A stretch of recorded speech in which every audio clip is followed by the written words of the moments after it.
সকাল সকাল ঘুম থেকে উঠে নিচে চলে গিয়েছিলাম। নিচে দেখলাম যে সামনেই হচ্ছে পুঁই শাকের বাগান থেকে পুঁই শাক তুলে নিয়ে বিক্রি করতে নিয়ে যাচ্ছে। তো দেখে আমার খুবই ভালো লাগলো, কারণ পুঁই শাকগুলো খুবই সুন্দর, একদম দেশি পুঁই শাকের মতো। মানে গ্রামে যেগুলো পাওয়া যায়, শহরে তো মোটা মোটা পাতা থাকে, ওইগুলা খেতে আমার ভালো লাগে না। তো অরিদের বাবাকে আমি অনেক বলি, কিন্তু ও বাজারে খুঁজে পায় না, সেই জন্য আনতে পারে না। তো আমি ঝট করে চলে এসেছি রান্না করতে।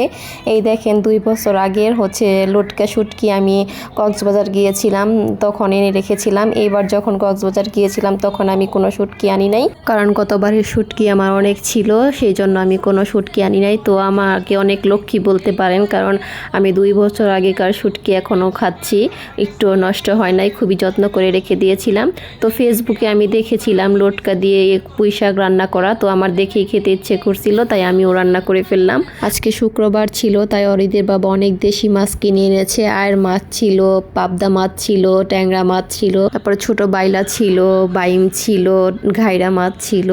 তো এখানে 5 মিশালি মাছ ছিল, আবার কিছু ট্যাংরা আনছিল আলাদা করে। আর আমার খুব পছন্দের একটা মাছ বাইলা মাছ, এই বড় বাইলাটা আমি খুবই পছন্দ করি। তো খালা মাছ কেটে দিচ্ছিল, আমি ধুয়ে নিচ্ছিলাম, কারণ খালা ধুইলে আবার আমাকে ধুইতে হবে, এক কষ্ট 2 বার করার থেকে নিজেই ধোয়া ভালো। আজকের ভিডিও এখানেই শেষ করছি। আল্লাহ হাফেজ।